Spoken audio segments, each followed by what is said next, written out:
जय गुरु। आप सभी का हार्दिक स्वागत है हमारे YouTube चैनल पटना ई सत्संग बिहार ऑनलाइन सत्संग में। आइए हम लोग देखते हैं सब्सक्राइब कैसे करें। ये जो देख रहे हैं आप सब्सक्राइब का बटन है ना, उस पर क्लिक करके ये बेल वाले आइकन पे क्लिक करके ऑल पे क्लिक करना है, उसके बाद सब्सक्राइब हो जाएगा। धन्यवाद। जय गुरु।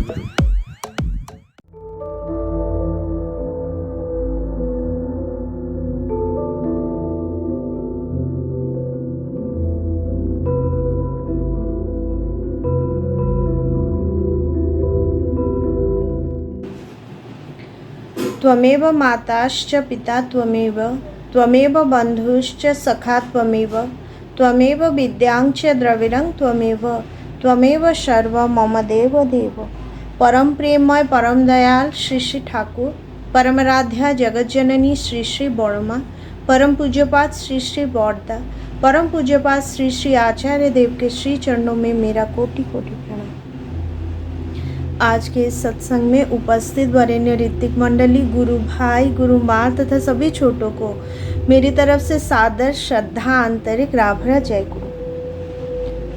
परमपिता की दया एवं करुणा की बातें जितना भी बोले महासमुद्र है, और इस महासमुद्र के एक बिंदु जल के अनुमात्र भी अगर मैं आप सबके समक्ष रख पाऊँ तो मुझे लगेगा मेरा आज का ये जाजन सार्थक हुआ।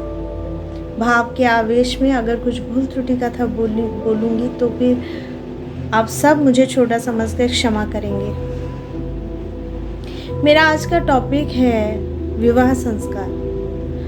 जब मैं विवाह करके आई और श्री ठाकुर जी को मेरे जीवन में मैंने पाया और ठाकुर जी के संस्कार को मानते हुए एक चीज़ बहुत मन में प्रश्न उठता था कि यहाँ पर विवाह को इतना इम्पोर्टेंस क्यों दिया जाता है। और यही चीज़ को सोचते सोचते मैंने जितना भी कल्चर किया हुआ है वो सब मैं आप सबके सामने रखने की कोशिश करूँगी। ये जो विवाह शब्द है, ये विवाह शब्द को इतना पावन या फिर इतना पवित्र क्यों माना जाता है, और हमारे शास्त्र और ये विवाह शब्द कहाँ से ओरिजिनेट हुआ और क्यों इसको इतना इम्पोर्टेंस दिया गया है, इसी चीज़ के ऊपर सर्च करते हुए कुछ बहुत सुंदर डेफिनेशंस मुझे मिले, वो सब मैं बोलना चाहूँगी।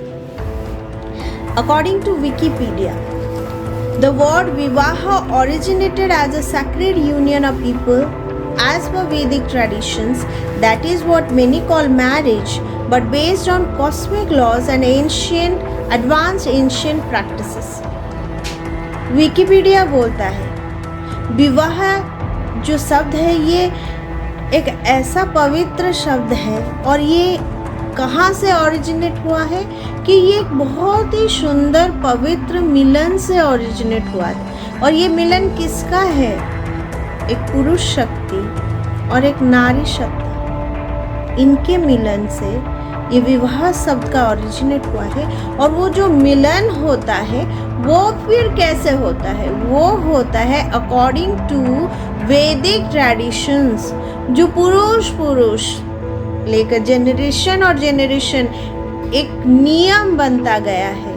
और वो नियम को इतना स्ट्रॉन्गली, एक रिलेशनशिप को कितना स्ट्रॉन्ग बन सकता है वो नियम को फॉलो करते करते, वही नियम को हम वैदिक ट्रेडिशंस बोलते हैं। मतलब वो वेद के युग से टीलाओ चलते आ रहा है, और वही नियम के अंदर दो मनुष्यों का, एक पुरुष शक्ति एक नारी सत्ता, दोनों का जब मिलन होता है वो पवित्र मिलन, उसको पवित्र माना जाता है। और उसी पवित्र मिलन से ही ये विवाह शब्द का सृष्टि हुआ है। अंडर वैदिक Hindu traditions, marriage is viewed as one of the sanskaras which are lifelong commitments of wife and a husband.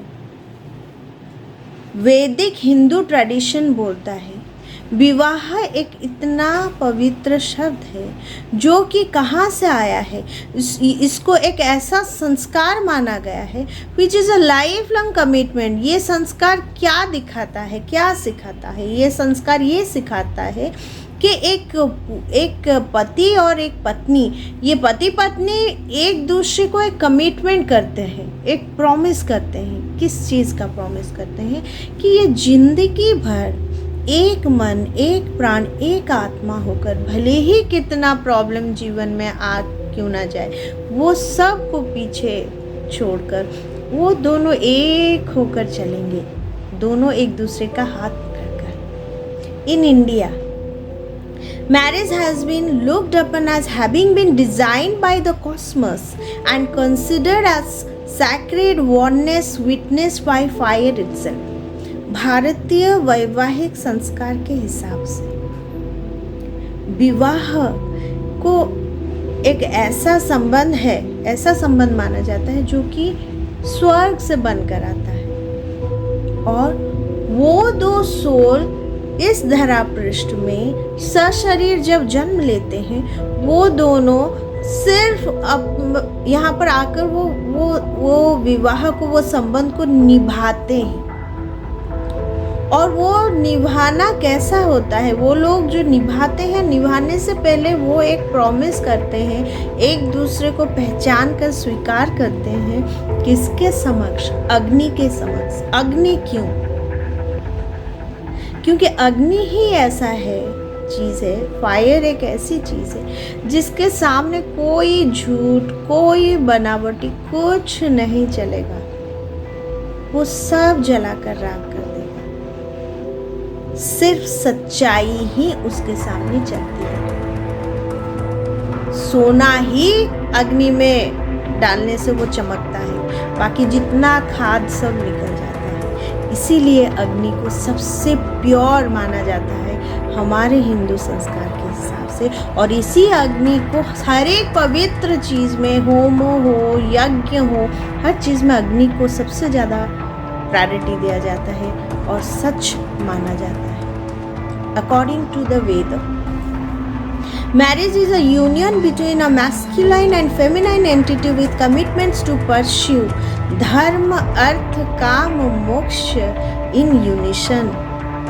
वेद बोलता है, वेद क्या कहता है? कि विवाह एक ऐसा यूनियन है, मैरिज इज अ यूनियन, एक ऐसा मिलन है between a masculine and feminine entity, एक पुरुष सत्ता, एक पुरुष सत्ता और एक नारी शक्ति में उन दोनों का जो मिलन है, with a commitment to pursue. इन दोनों का मिलन क्यों होता है? कि ये दोनों एक दूसरे को प्रॉमिस करते हैं, कमिटमेंट करते हैं एक पर्पस को फुलफिल करने के लिए। वो पर्पस है क्या?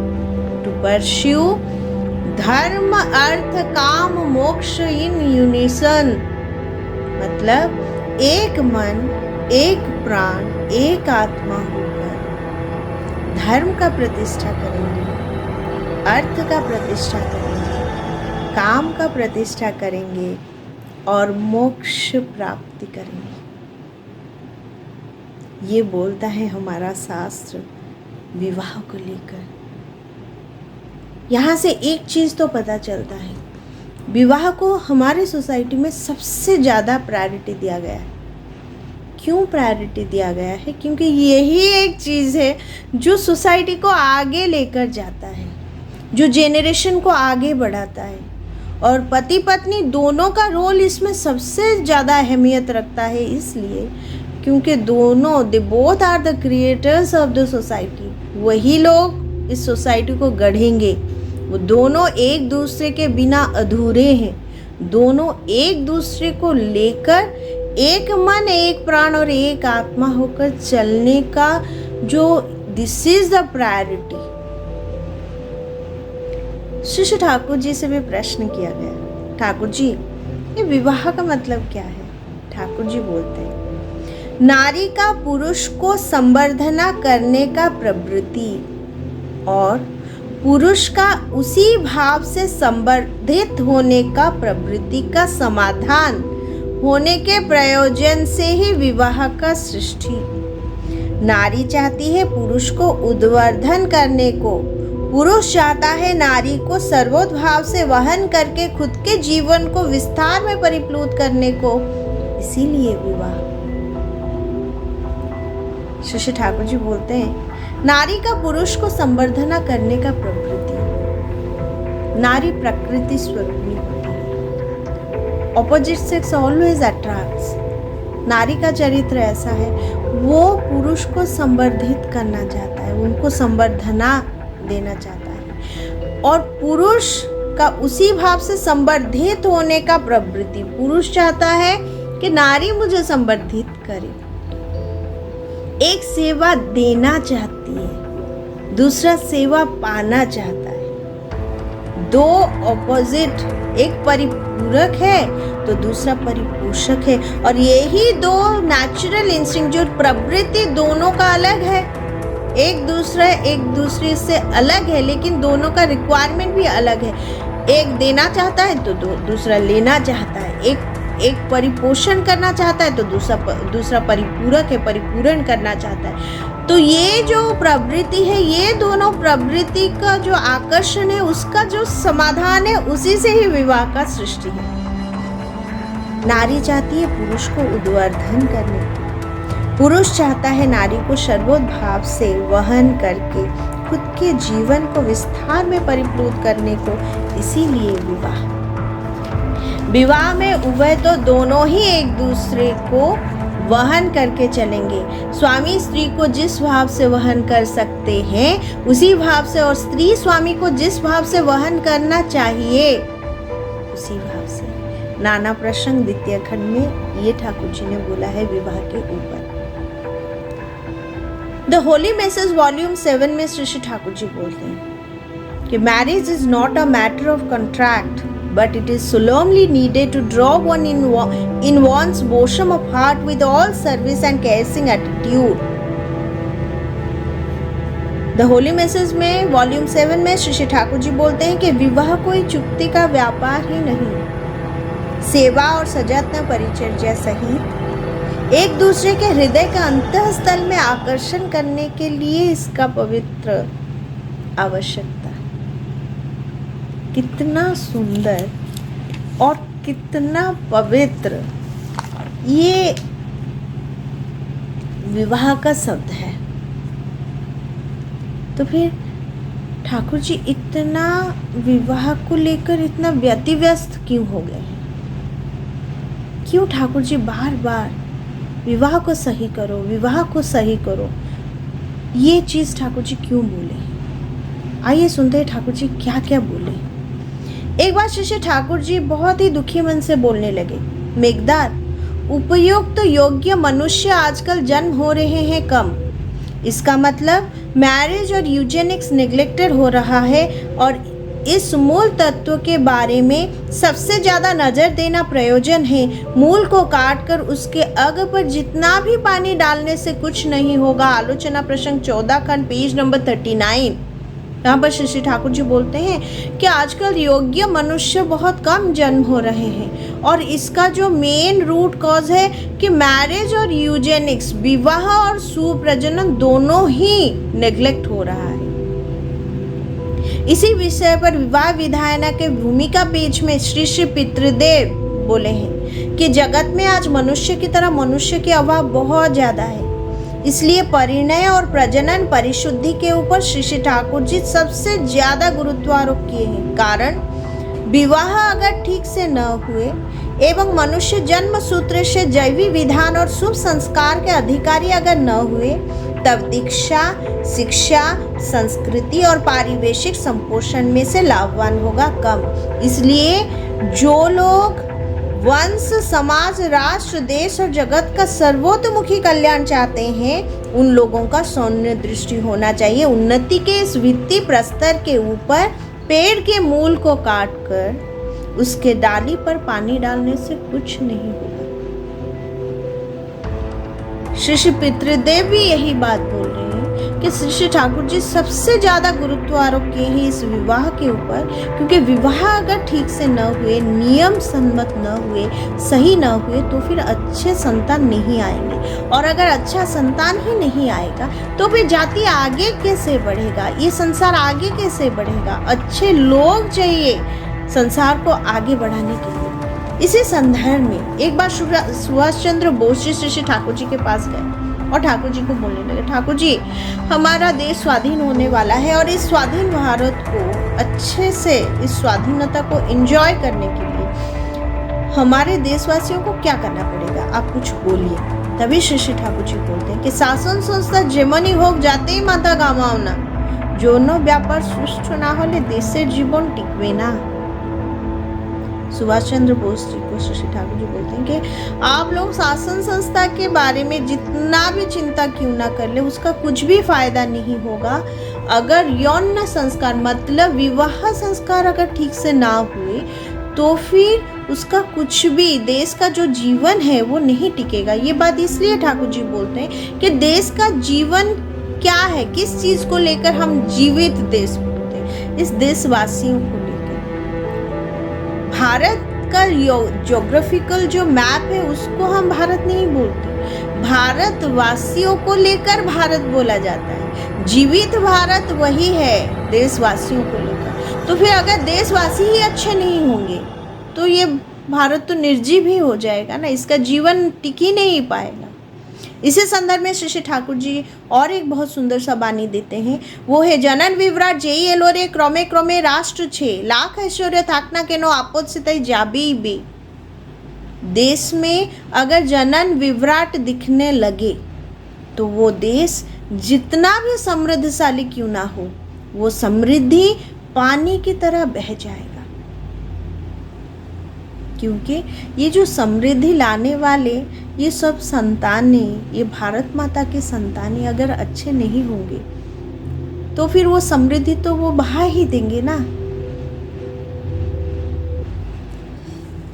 श्री ठाकुर जी विवाह को लेकर इतना कुछ बोले हैं कि ये किताब बन चुका है, विवाह विधायना का किताब, और बहुत सारे नियम, समाज संदीपना, हर जगह पर ठाकुर जी विवाह के ऊपर ही सबसे ज़्यादा प्रायोरिटी दिए हुए हैं। तभी ठाकुर जी बोलते हैं कि राष्ट्र के उन्नति के लिए अगर तुम लोग चाहते हो तो ठाकुर जी एक बहुत सुंदर बानी देते हैं, बोलते हैं कि विवाह विधायना के 134 नंबर बानी है ये। यहाँ पर ठाकुर जी बोलते हैं कि परिवार, समाज और राष्ट्र का अगर उन्नति चाहते हो तो फिर वैशिष्ट पाली वैधि परिणय को सुप्रतिष्ठित करो, सुप्रजनन के संपद में संपदशाली हो उठो, नहीं तो स्वैरी व्यभिचार का पैशाचिक आक्रमण तुम लोगों को निःशेष कर ही देगा।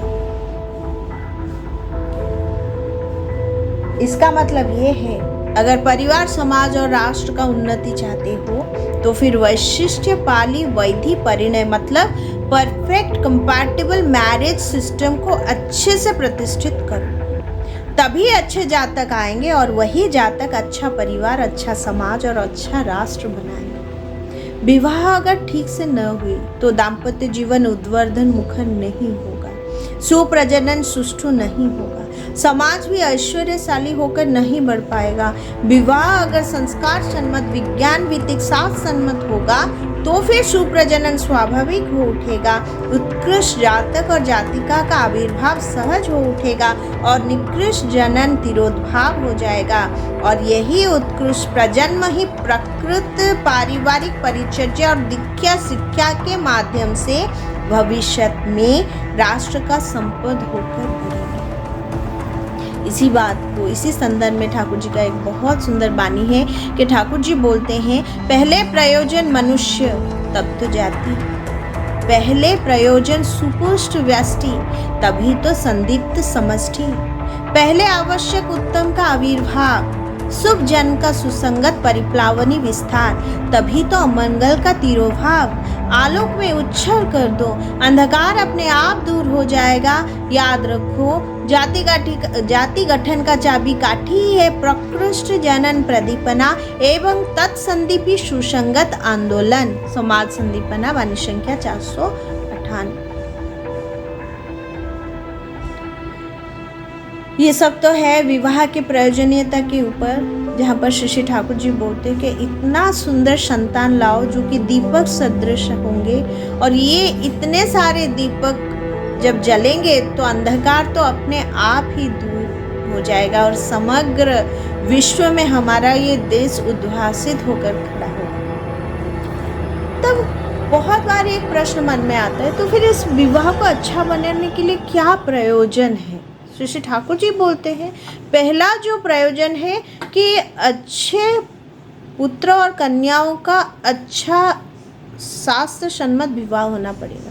तो फिर ये अच्छा पुत्र, एक योग्यता चाहिए। ठाकुर जी योग्यता के बारे में बोलते हैं कि हर चीज़ में हम लोग योग्यता ढूंढते हैं एक्सेप्ट विवाह। विवाह में भी योग्यता चाहिए। और वो सारे योग्यता क्या है? पुरुष में कौन से गुण होना चाहिए और नारियों में कौन सा गुण होना चाहिए? प्रथम, पुरुष में विवाह के लिए पुरुष का योग्यता क्या होना चाहिए? सर्वप्रथम आदर्श केंद्रिक, द्वितीय श्रेयोचर्जी, तृतीय सुस्त और बलिष्ठ शरीर और मन, चतुर्थ सुष्ठु अभ्यास व्यवहार, पंचम सुष्ठु चलन चरित्र, षष्ठ सहजात संस्कार सम्मत दीक्षा समन्वित शिक्षा एवं कर्म जीविका और पारिवेशिक परिपोषण में योग्यता। एक पुरुष का जो सर्वप्रथम योग्यता है कि वो उसको आदर्श केंद्रित होना पड़ेगा और पितृ मातृ भक्त होना पड़ेगा। एक पुरुष अगर आदर्श केंद्रित है तो फिर वो कभी भी डायलेमा में नहीं पड़ेगा और वो आदर्श, खुद में वो आदर्श क्वालिटीज उसके अंदर वो डेवलप करेगा ही करेगा। और जो आदर्श को मानकर चलता है वो डेफिनेटली पितृ मातृ भक्त है और ऐसे इंसान ही विवाह के योग्य होते हैं। बाकी सारे, जो इंसान इष्ट केंद्रित है और वो अपने पिता और गुरु को मानता है, तो बाकी सारे गुण उसके अंदर अपने आप परिस्फुट होने लगेंगे। तो ये चीज़ें नज़र देना बहुत इम्पॉर्टेंट है। It's a different part. इसको एक्सप्लेन करने के लिए बैठेंगे तो कंप्लीट एक एक पॉइंट को अच्छे से एक्सप्लेन करना पड़ेगा।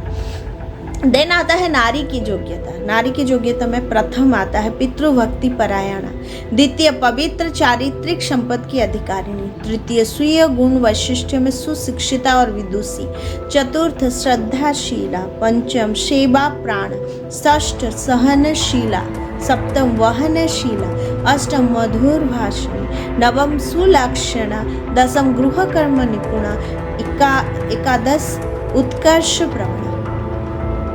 ये पूरा जो चीज़ है इसमें दो चीज़ सबसे ज़्यादा इम्पोर्टेंट है। प्रथम जो है वो है पितृभक्ति परायण। एक कन्या अपने पिता से बहुत प्रेम करना, उसको भक्ति करना, ये चीज़ उसमें होना चाहिए। एक कन्या जब अपने पिता को प्रेम करती है या फिर भक्ति करती है, उनके सम्मान के लिए उसका मन आत्मा अगर पूरा हिल न जाए, तो फिर विवाह के बाद वो अपने पति या फिर अपने पति के घर में उनका सम्मान का वो कभी नहीं सोचेगी। और यही चीज़ श्री ठाकुर जी बोलते हैं कि एक कन्या में जो सबसे बड़ा योग्यता है वो यही है कि वो पितृभक्ति परायणा होना जरूरी है, क्योंकि बचपन से ही उसके अंदर वो वैशिष्ट्य को मान कर चलना,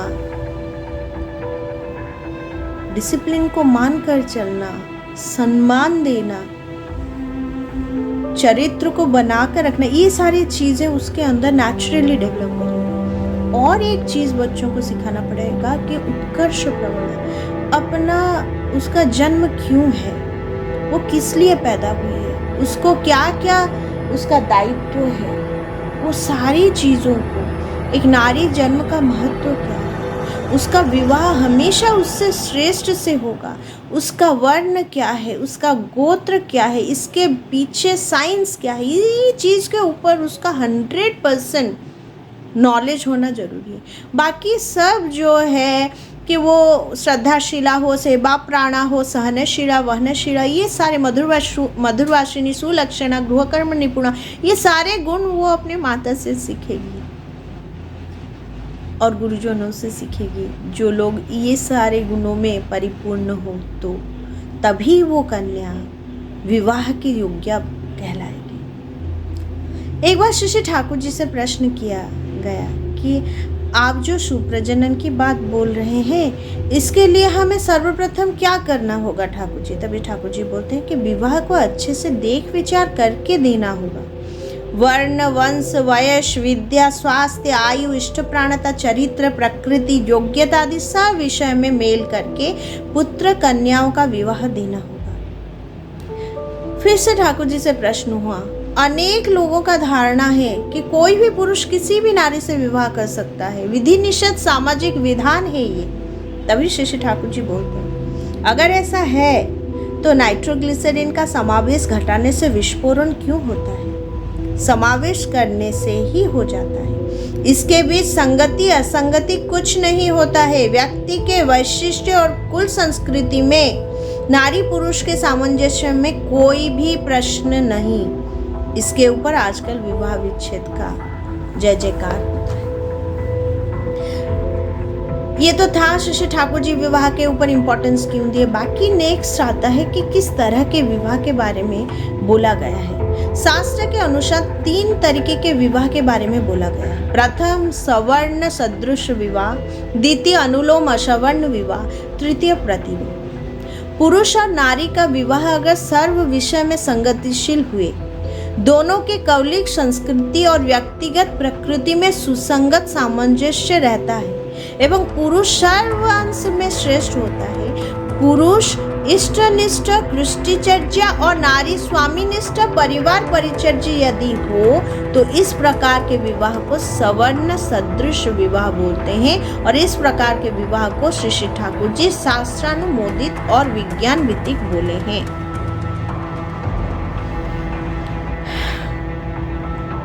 यहाँ पर एक चीज है सवर्ण सदृश। सवर्ण सदृश क्यों? जैसे कि हमें 4 वर्णों में विवाह किया गया है, ब्राह्मण, क्षत्रिय, वैश्य और शूद्र।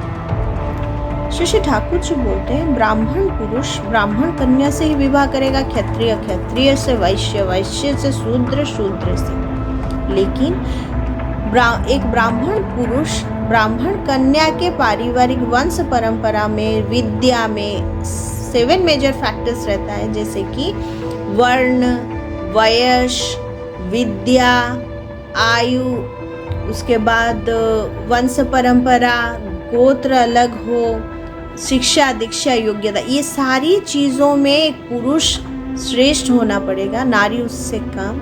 लेकिन दोनों का वर्ण समान होगा और उसी जगह पर जब दोनों का विवाह होता है तो उसको सवर्ण सदृश विवाह बोला जाता है। और एक मेजर फैक्टर, जो कन्या कंप्लीटली अपनी इच्छा से वहां पर राजी है विवाह के लिए, उसका सहमति होना पहला प्रयोजन, तभी उसको सवर्ण सदृश विवाह बोला जाता है। और ये विवाह को श्री ठाकुर जी शास्त्र सम्मत और सर्वोत्कृष्ट विवाह बोले।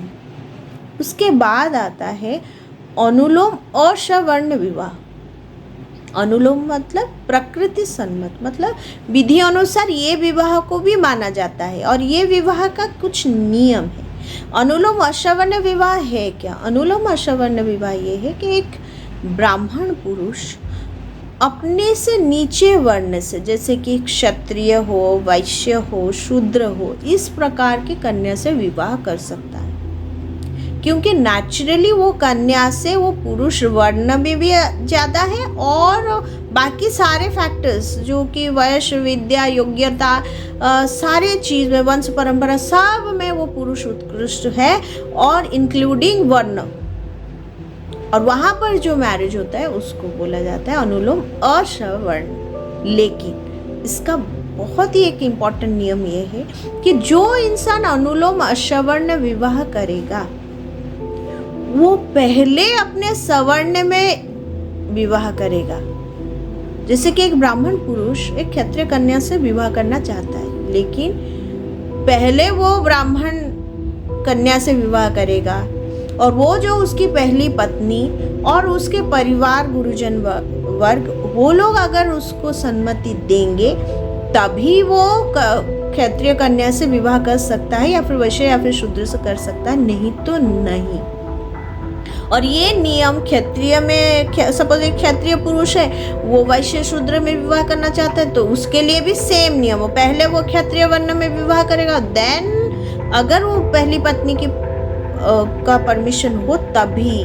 तो यहाँ पर एक बहुत इम्पॉर्टेंट फैक्टर ये आ जाता है कि यहाँ पर बहु विवाह का प्रथा आ जाता है और ये हमारा संविधान आज का ये कतई ये विवाह को एक्सेप्ट नहीं करेगा। और ये एक तरह का विवाह है जिसको ठाकुर जी मानते हैं, लेकिन ठाकुर जी कभी भी न्यायिक व्यवस्था के विरुद्ध या सरकार के विरुद्ध ऐसा कोई इनडिसिप्लिन को वो कभी भी एनकरेज नहीं किए हैं। इसीलिए अभी का परिस्थिति में अनुलोम अश्रवण विवाह को कंप्लीटली मना किया गया है, क्योंकि ये तरह का विवाह में और एक मेजर फैक्टर है, अगर वो जो विवाह के बाद उनके जो संतानें होंगे उनका विवाह भी एग्जैक्टली यही डिसिप्लिन में चलेगा। जैसे कि सपोज एक ब्राह्मण पुरुष है और उसने क्षत्रिय कन्या से विवाह किया है, अकॉर्डिंग टू वो सारा नियम कि उसके पहला पत्नी है और उसके गुरुजन उसको परमिशन दिए हैं, उसके बाद इनके साथ शादी हुआ है, फिर इनसे सपोज 2 बच्चे हुए, एक लड़का हुआ और एक लड़की हुआ, तो वहाँ पर क्या होगा, वो जो लड़का है वो माँ के वर्ण का लड़की से विवाह करेगा, जैसे कि क्षत्रिय, और अगर लड़की हुई वो पिता के वर्ण में विवाह करेगी। और ये जो क्रॉस मैरिज होगा, मतलब ये जो रूल है, इसमें अगर गलती हुई तो वहाँ पर प्रतिलोम एंटर करेगा। तो इसीलिए ये सारा चीज़ इतना कॉम्प्लिकेसी में जाने का कोई आवश्यकता ही नहीं। इस चीज़ को कम्प्लीटली इन टुडेज सिचुएशन इसको कम्प्लीटली मना किया गया है। बाकी नेक्स्ट आता है प्रतिलोम। प्रतिलोम क्या है? जो प्रकृति विरुद्ध है। प्रकृति विरुद्ध क्यों? कि एक नारी का जो बाय नेचुरल उसका जो इंस्टिंक्ट है, जो जिस चीज़ को लेकर एक कन्या या फिर एक नारी बड़ी होती है, उसका जो मेन इंस्टिंक्ट वो ये है कि वो हमेशा बड़ा होना चाहती है, अच्छे से रहना चाहती है, हमेशा श्रेष्ठ के पास अपने को समर्पण करना चाहती है। ये उसका नेचुरल इंस्टिंक्ट है। अगर वो अपने वर्ण से नीचे वर्ण में उसका विवाह होता है, या फिर उसका ज़बरदस्ती विवाह होता है, या फिर कोई भी इमोशनल अटैचमेंट में वो एक गलत डिसीजन ले जाती है जो कि अपने वर्ण से नीचे वर्ण में जाती है, तो उस तरह के विवाह को प्रतिलोम विवाह बोला जाता है। और इस तरह के विवाह को श्री ठाकुर जी कंप्लीटली नो बोले हैं, कंप्लीटली नो, जिसका कोई भी सल्यूशन नहीं। ऐसा भी बोला गया है कि 32 जेनरेशन तक, एक बार अगर प्रतिलोम विवाह होता है तो 32 जेनरेशन तक वो विवाह को सही नहीं, उनका जो जेनेटिक इफेक्ट है, जो जो जेनेटिक क्वालिटी का जो डिग्रेडेशन हुआ है, उसको अपलिफ्ट करने के लिए 32 जेनरेशन लग जाता है, which is impossible for a person। इसलिए ठाकुर जी प्रतिलोम विवाह को कंप्लीटली मना किए हैं। अब और एक मेजर प्रश्न आता है, बहुत बार ठाकुर जी को प्रश्न किया गया, ठाकुर जी मतलब सारा कुछ सवर्ण है, सब कुछ है, लेकिन उनके संतान अच्छे क्यों नहीं आते हैं? विवाह सवर्ण विवाह हुआ है, सब कुछ नियम हिसाब से हुआ है। तभी ठाकुर जी बोलते हैं कि जहाँ पर नारी का समर्पण भाव नहीं, दोनों का मन का मेल नहीं, हमेशा दोनों विक्षिप्त रहते हैं, एक मन एक प्राण नहीं होता, वो भी एक तरह का प्रतिलोम है। तो प्रतिलोम को 2 भाग में विभक्त किया गया है, एक है स्थूल प्रतिलोम, दूसरा है सूक्ष्म प्रतिलोम। स्थूल प्रतिलोम क्या? जो दिखता है, हमें पता है कि एक उच्च वर्ण की कन्या एक निम्न वर्ण के पुरुष के साथ विवाह की है, इसका मतलब ये प्रतिलोम विवाह है और ये दिखता है। लेकिन जो नहीं दिखने वाला विवाह है कि सब कुछ ठीक होकर भी पति पत्नी में मेल नहीं, दोनों में अंडरस्टैंडिंग ही नहीं, दोनों में एक दूसरे को वहन करने का शक्ति ही नहीं, हमेशा झगड़ा, हमेशा दोनों कोई एक दूसरे का सपोर्ट नहीं करते, तो उस तरह के जो संबंध में जो संतान आते, that is also one kind of प्रतिलोम विच इज नोन एज सूक्ष्म प्रतिलोम। And this sukshma pratilom is much more dangerous than sthool pratilom, क्योंकि ये स्लो पॉइजन की तरह होता है और पूरा जनरेशन को बिगाड़ कर रख देता है। हम लोग हमारे शास्त्र में गांधारी को हम सूक्ष्म प्रतिलोम में एग्जाम्पल के तरह ले सकते हैं, क्योंकि Gandhari is the only example. देखिए, वो भी धृतराष्ट्र हर चीज में गांधारी से ज्यादा थे, जैसे कि उनका धन, उनका संपत्ति, उनका परिवार का बैकग्राउंड, एवरीथिंग। बट धृतराष्ट्र अंधे थे और धृतराष्ट्र को गांधारी के पिताजी अपने बेटे को अंधे जमाई के साथ शादी देना नहीं चाहते थे, और जिसका कारण धृतराष्ट्र गुस्से में आकर पूरा गांधारी का पूरा वंश को उसने निपात कर दिया था। और गांधारी जिद में अपने आंखों में पट्टी डाली थी, और जिसका फल स्वरूप ये हुआ कि कभी भी उनको वो अपने पति को बिल्कुल देखी भी नहीं, और उनसे जो संतानें आई वो एकदम जो कि कुरुवंश को विनाश करके रख दी। तो स्थूल प्रतिलोम से सूक्ष्म प्रतिलोम इसीलिए डेंजरस है। और ये जो प्रतिलोम विवाह अगर हो गया है तो ठाकुर जी क्या बोलते हैं, उसका समाधान क्या? सपोज हो गया, कहीं पर किसी को पता नहीं, हो गया तो गलती हो ही गया है, तो वहाँ पर सल्यूशन क्या देते हैं परमपिता? सल्यूशन देते हैं कि हमेशा वो लोग इष्ट कर्म में लगे रहेंगे, हमेशा एकानुरक्त रहने की कोशिश करेंगे और अपने वंश को वृद्धि नहीं करेंगे। दोनों में बायोलॉजिकल जो रिलेशन है वो रहे या ना रहे, लेकिन संतान उत्पन्न, सेल डिवीजन नहीं होना चाहिए। ये चीज़ ठाकुर जी ने जो प्रतिलोम विवाह का सल्यूशन यही दिया हुआ है। तो अल्टीमेटली श्री श्री ठाकुर जी का जितने सारे नियम हैं वो सारे नियम के अंदर दो बहुत ही मेजर क्वेश्चंस आता है कि श्री श्री ठाकुर जी को प्रश्न किया गया कि प्रतिलोम संतान अविश्वासी, अकृतज्ञ और ध्वंस प्रवृत्ति परायण क्यों होते हैं ठाकुर जी? तभी ठाकुर जी बोलते हैं पिता और माता का सेक्सुअल प्रोपेंसिटी के वजह से आइडियल कल्ट, क्लैन, इष्ट, कृष्टि और वंश को जीवन आरंभ से ही अस्वीकार करते हैं, इसीलिए उसका जन्म, इसीलिए प्रतिलोम संतान विश्वासघातक होते हैं। आलोचना प्रसंग 6 खंड में ये बात ठाकुर जी ने बोला है। पुनः श्री श्री ठाकुर जी बोले अनुलोम विवाह में जिन लोगों का चरित्र अनियंत्रित है लेकिन सहजात संस्कार ठीक है और उनके विवाह में अगर मेल नहीं है और दाम्पत्य प्रणय अव्याहत है तो फिर उनके बच्चे अच्छे होना असंभव है। जाति का सबसे बड़ा असेट है पितृपुरुषगत शुभ संस्कारवाही बीजधारा। बहुत ही संतर्पण के साथ इस मूल्यवान संपद को अलग रखना होगा। इसमें व्यत्यय होने से मूल तत्व को पाना संभव नहीं होगा। इसीलिए किसी भी हालत में प्रतिलोम या फिर असंगत पूर्ण विवाह नहीं होना चाहिए। आंखों के सामने अगर इस तरह के घटना घटे तो जैसे भी हो रोकना होगा। विवाह में अगर गोलमाल होगा तो फिर जाति का भविष्य अंधकारमय हो जाएगा। आलोचना प्रसंग 6 खंड पेज नंबर 28-29 संस्करण 1990 में ठाकुर जी ये बात बोले।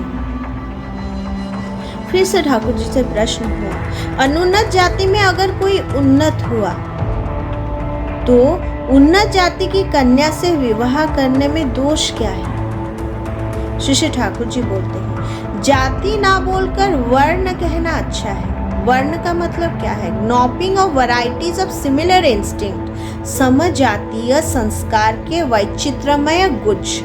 इसलिए पुरुष का इनबॉर्न इंस्टिंक्ट, जन्मगत संस्कार देखने से पता चलता है कि वो कितना उन्नत है।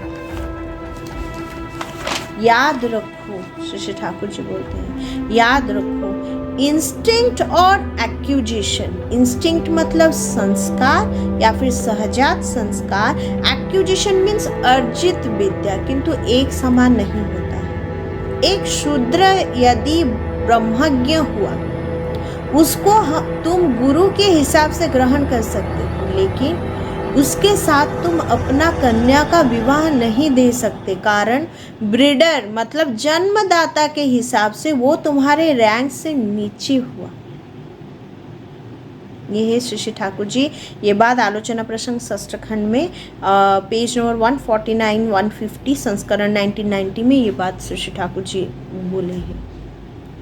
तो फिर विवाह के ऊपर ये था श्री श्री ठाकुर जी का जितना हो सका वो बातें मैंने बोला। अंत में श्री श्री ठाकुर जी का एक बहुत सुंदर वाणी जो मुझे बहुत उद्बुद्ध करता है, अच्छा लगता है, वो वाणी सुनाकर मेरा ये जाजन आज ख़त्म करूँगी।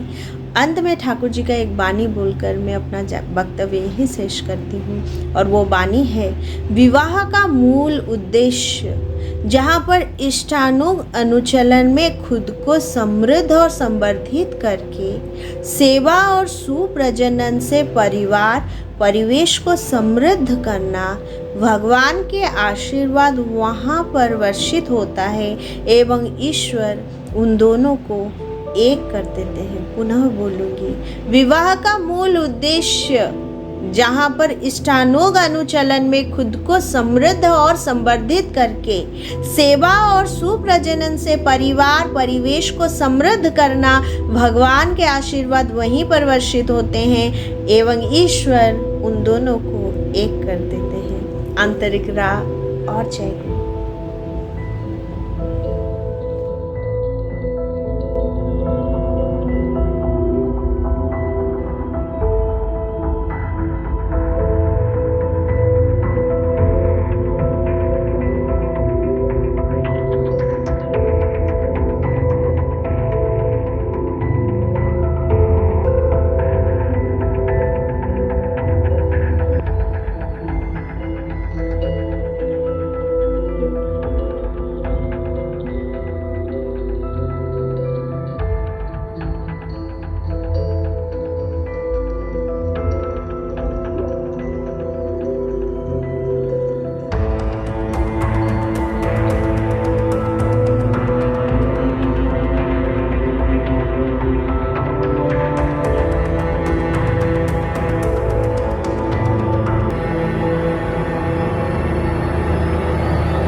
जय गुरु।